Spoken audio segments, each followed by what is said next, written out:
Blockchain, POW versus POS, Onboarding Series. Hello and welcome to Blocked Out. This is our Blockchain, POW versus POS, Onboarding Series. Today we will be discussing an important topic in the blockchain world, the differences between Proof of Work, POW, and Proof of Stake, POS. These are two popular consensus mechanisms used to validate transactions and maintain the integrity of a blockchain network. We will be highlighting the pros and cons of each mechanism and how they are implemented in different blockchain projects. Whether you're new to the blockchain world or a seasoned professional, this video will provide valuable insights and information on this topic. So sit back, relax and enjoy the video. Don't forget to hit the subscribe button and turn on notifications so you don't miss out on our upcoming content. Thanks for watching. Proof of Work, POW, and Proof of Stake, POS, are two popular consensus mechanisms used to validate transactions and maintain the integrity of a blockchain network. Consensus mechanisms are the backbone of cryptocurrencies, enabling them to function by providing protocols, algorithms, and other computer systems. They act as a means of agreement to validate transactions and govern the blockchain. Different types of consensus mechanisms exist, each with their own pros and cons. POW is the original consensus mechanism used by Bitcoin, and it works by requiring users to solve complex mathematical puzzles in order to validate transactions and add new blocks to the blockchain. This process is known as mining, and the users who solve the puzzles are rewarded with newly minted coins. One of the positives of POW is that it is highly secure, as it is very difficult for any one user to take control of the network. Another positive is that it is decentralized, as anyone with the necessary hardware and expertise can participate in mining. On the other hand, POS is a newer consensus mechanism that is gaining popularity in the blockchain community. It works by requiring users to stake a certain amount of their coins as collateral in order to validate transactions and add new blocks to the blockchain. The users who validate the most transactions are rewarded with a portion of the transaction fees. One of the positives of POS is that it is more energy efficient than POW, as it does not require users to solve complex mathematical puzzles. Another positive is that it is more decentralized than POW, as anyone with a stake in the network can participate in validation. However, POW also has its downsides. One negative is that it requires a significant amount of energy to maintain the network, as mining requires powerful computers and consumes a lot of electricity.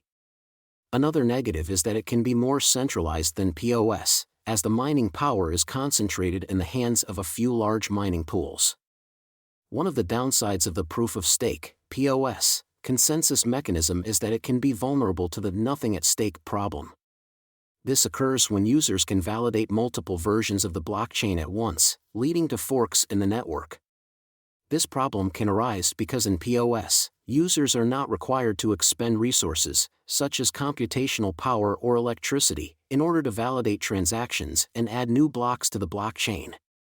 Instead, they simply need to stake a certain amount of their coins as collateral. This means that users have little incentive to vote for a single version of the blockchain, as they can validate multiple versions without incurring any costs.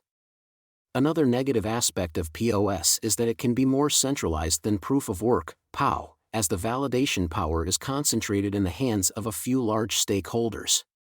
In POW, the mining power is distributed among many users, making it more difficult for any one user to take control of the network. However, in POS, the validation power is concentrated among users who hold a large amount of coins, making it more vulnerable to centralization. This is because users with a large stake in the network have a greater incentive to validate transactions, and they are also more likely to be able to influence the governance of the blockchain.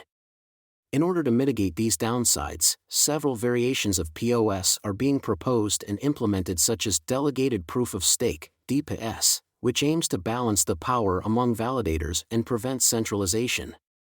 Overall, both POW and POS have their own advantages and disadvantages, and the choice of which mechanism to use will depend on the specific needs and goals of the blockchain network. POW is a more established and secure consensus mechanism, but it is also more energy-intensive. POS is a newer and more energy-efficient mechanism, but it can be more vulnerable to centralization. In summary, POW is a more established and secure consensus mechanism and POS is a newer and more energy-efficient mechanism, but both have their own advantages and disadvantages, and it depends on the specific needs and goals of the blockchain network. It's worth noting that there are also other consensus mechanisms like delegated proof of stake, DPS, which offers different trade-offs, and hybrid mechanisms like POW/POS, which combines the best of both worlds. Thank you for watching our video on blockchain, POW versus POS, onboarding series. Please like, comment, share, subscribe. We hope you found the information on proof of work, POW, and proof of stake, POS, informative and helpful. Understanding the different consensus mechanisms and how they are implemented in different blockchain projects is important for anyone looking to get involved in the blockchain world. We would love to hear your thoughts and feedback on the video. Please leave a comment below. If you found the video useful, please give it a thumbs up and don't forget to share it with your friends and colleagues. If you're new to our channel, we have a lot more content on blockchain and other related topics, so make sure to subscribe and turn on notifications so you don't miss out on our upcoming videos. Once again, thank you for watching and we'll see you in the next video. This video is for educational purposes only and should not be taken as financial or investment advice. The views expressed here are the speaker's own and not necessarily of the company. Always conduct your own research and consult with a financial advisor before making any investment decisions.